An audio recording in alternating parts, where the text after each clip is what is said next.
Oke, di konten yang mana kita belajar untuk ngomong, belajar mulai dan ngomong apa saja, yang penting ngomong dengan target 10 menit pertama. Oke, di video kali ini saya akan bercerita sedikit tentang proses dari segi belajar ngomong kita. Nah, ini kan sudah sedikit lancar teman-temannya dari beberapa video yang saya buat, dari beberapa episode. Saya mungkin ada kelancaran, tetapi gini, lancar itu bukan berarti kita bisa menyinkronkan dari pikiran kita, pengetahuan kita dengan apa yang kita ucapkan. Itu kadang tidak terjadi, teman-teman. Yang saya rasakan bahwa apa yang saya ucapkan itu kadang melewati batas pikiran yang saya pikirkan gitu. Kadang saya nggak terlalu memikirkan apa gitu, tapi omongan saya dipaksa harus tetap ngomong. Nah, ini yang berguna sekali ketika kita memaksakan untuk bicara padahal otak kita belum siap untuk menyampaikan informasi. Nanti akan menyinkron gitu antara pikiran dan omongan, tuh lama-lama akan menjadi sinkron gitu. Kadang saya saking ada pengetahuan yang saya punya tentang pengalaman, kemudian tentang pembelajaran yang telah saya pelajari, tapi sulit untuk ngomong gitu, untuk menyampaikan itu sulit. Apa karena kalau kebanyakan sih enggak, malah kekurangan ya kayaknya. Tapi kenapa kok sulit gitu untuk menyampaikan? Nah, kalau tidak kita paksa seperti ini, itu tidak akan terjadi gitu. Nah, gitu ya prosesnya, bahwa kalau sudah kita berbicara seperti ini, kita membiasakan dulu beberapa video, beberapa episode, mungkin saya sampai 1 bulan lah gitu, 30 episode selama 10 menit gitu. Jadi saya akan sampai 30 episode selama 10 menit, jadi 30. Jadi ada beberapa video yang sebelumnya kan episode itu di bawah 10 menit ya.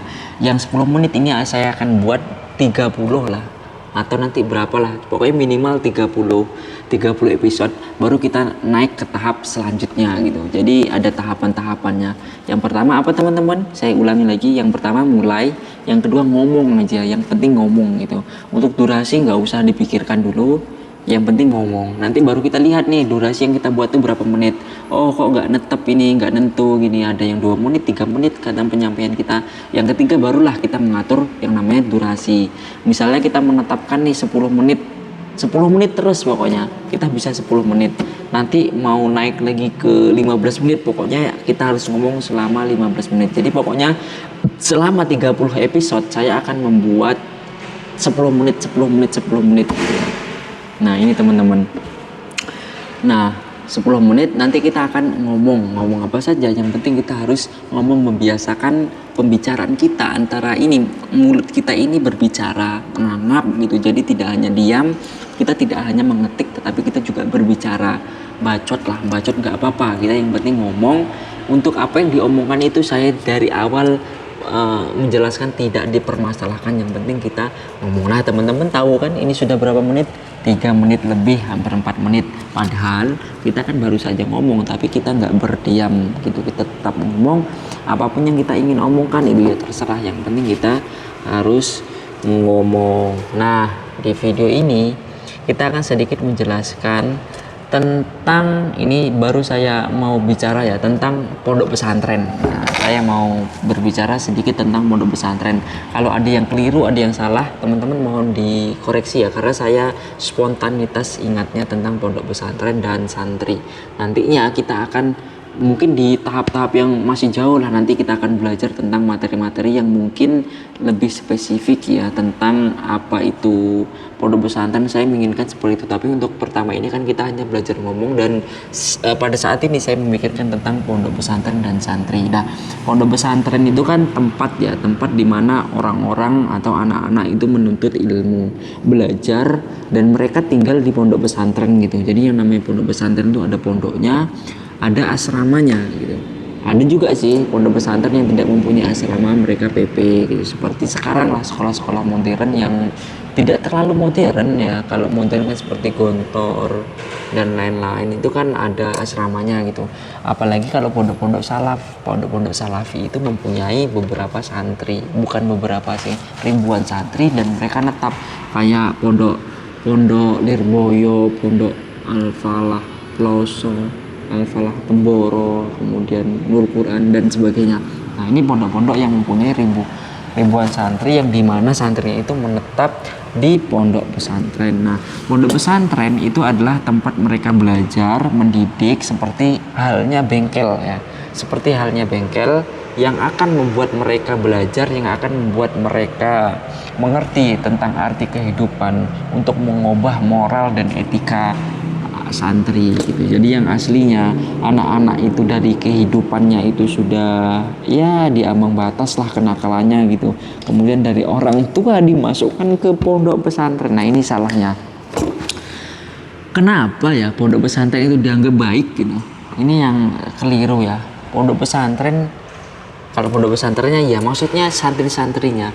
Jadi tidak santri, saya ini dengar ya bahwa tidak semua santri itu baik gitu. Jadi kita tahu kan bahwa pondok pesantren itu adalah alternatif akhir daripada sebuah kisah dari keluarga kecil yang sudah menganggap bahwa anaknya di luar batas kenakalannya, kemudian dimasukkanlah ke pondok gitu. Atau dalam kata lain yaitu misalnya nih tidak keterima di sekolah ini akhirnya pondok menjadi alternatif terakhir. Ya udah masukkan pondok aja gitu. Nah, akhirnya teman-teman ini cerita dari pengurus ya, bahwa banyak daripada anak-anak pondok pesantren itu yang ketika masuk pondok itu kan masih terbawa gitu mentalnya, masih ada yang Jones, ada yang mentalnya masih udah terbentuk dari kenakalan-kenakalan sebelumnya. Dia misalnya suka mengambil hak orang lain, mencuri, kemudian di pondok pesantren ini masih terbawa gitu. Ini banyak sekali gitu. Jadi kalau untuk masyarakat nih, jadi kalau melihat anak-anak seperti itu di pondok pesantren jangan heran, karena itu kebanyakan santri baru gitu, santri baru yang masih terbawa gitu, masih sukanya ngambil, sukanya membuli, sukanya berkelahi. Itu ya biasa kalau di pondok pesantren, karena kan di pondok pesantren itu tidak bisa mengubah dari 1 tahun ke 2 tahun, 1-2 tahun aja mengubah secara instan gitu, nggak bisa, harus bertahap gitu.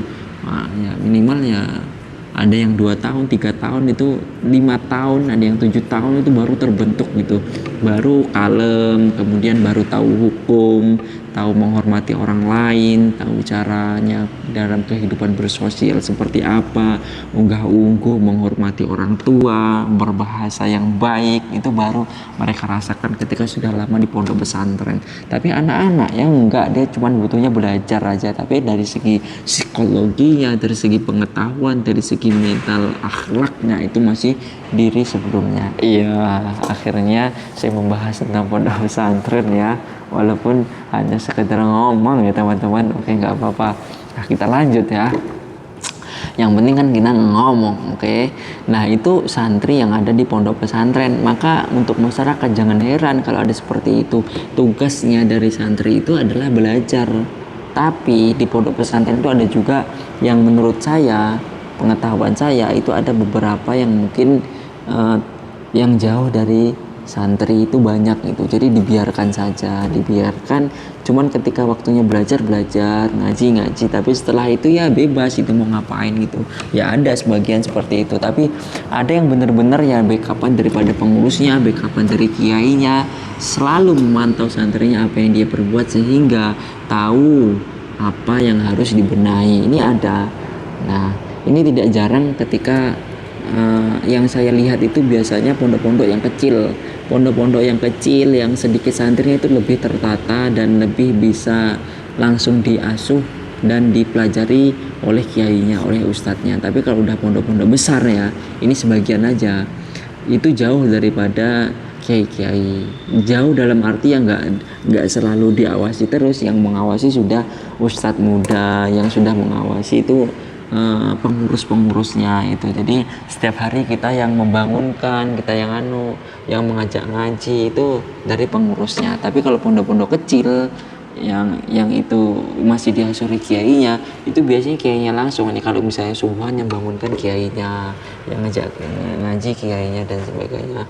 Ini itu teman-temannya, terbentuknya atau tidak santri di pondok pesantren itu bukan tergantung penuh dari pondok pesantren, tapi dari santri dan dukungan orang tua juga gitu. Jadi kalau santri tidak berubah, jangan menyalahkan guru dan pondok pesantren, tapi coba lihat introspeksi orang tua dan introspeksi kepada santri itu sendiri gitu.